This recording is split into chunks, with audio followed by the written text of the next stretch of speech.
নমস্কার, রুবির রান্নাঘরের আরেকটি ভিডিওতে আপনাদের স্বাগত জানাই। আগের দিন আমি একটা প্রনের রেসিপি আপলোড করেছিলাম, যেটাতে আপনারা অনেক ভালোবাসা দিয়েছেন। আপনাদের কমেন্ট আমি পড়েছি, আমার খুবই ভালো লেগেছে।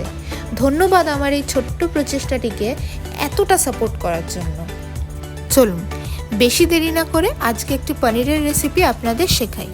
আজকে আমি বানাতে চলেছি ভেজ পনির বাটার মশলা। তাহলে আমরা দেখে নিই এই রান্নাটি বানাতে আমাদের কি কি উপকরণ লাগছে।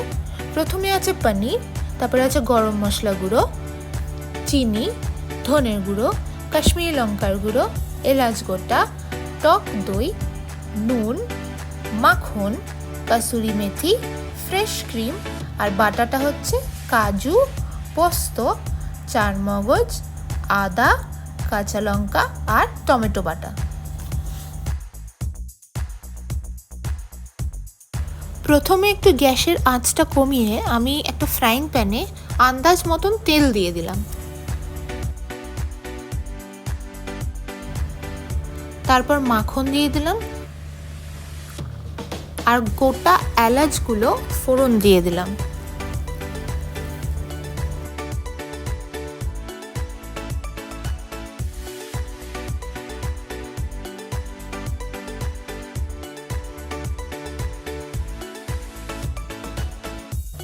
এরপর যে বাটাটা আমি তৈরি করেছিলাম সেটা আমি ফ্রাইং প্যানের মধ্যে দিয়ে দিলাম, দিয়ে ভালো করে সেটাকে মিক্স করে দিলাম।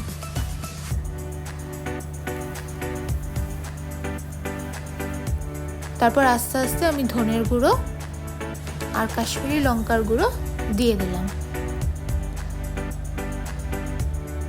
দিয়ে সেটাকে ভালো করে মিক্স করে নিলাম।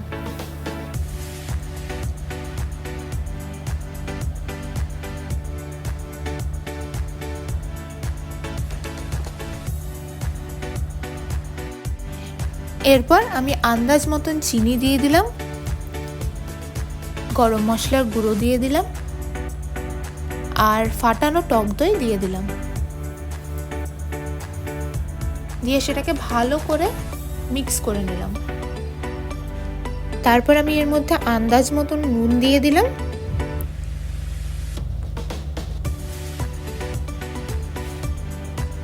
আর একটু জল দিয়ে দিলাম।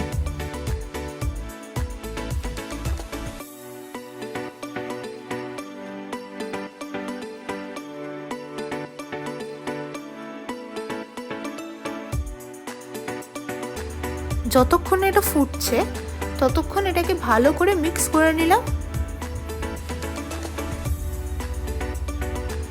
আর তারপর এটার মধ্যে আরেকটু জল অ্যাড করে নিলাম।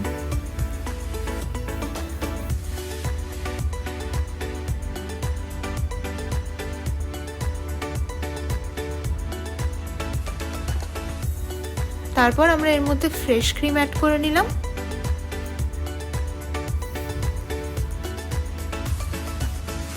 করে ভালো করে সেটাকে মিশিয়ে নিলাম।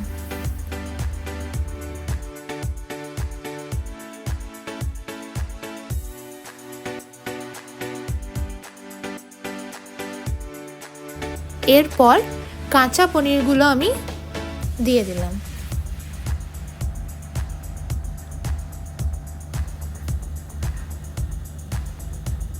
দিয়ে ভালো করে সেটাকে মিশিয়ে নিলাম।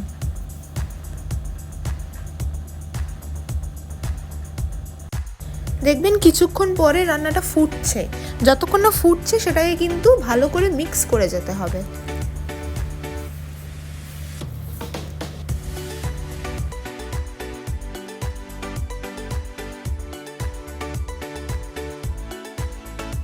এরপর আমি ওপর দিয়ে কাসুরি মেথি দিয়ে দিলাম এবং সেটাকে ভালো করে মিক্স করে নিলাম।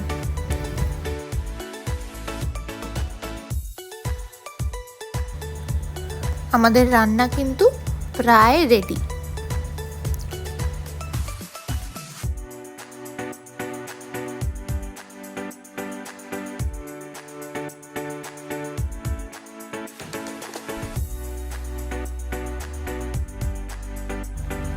উপর দিয়ে একটু মাখন আর ফ্রেশ ক্রিম দিয়ে দিলেই আমাদের রেডি ভেজ পনির বাটার মশলা। আপনারা কিন্তু বাড়িতে অবশ্যই এটা ট্রাই করবেন আর আমাকে কমেন্ট সেকশনে জানাবেন যে আপনাদের এই ভেজ পনির বাটার মশলা কেমন লাগলো।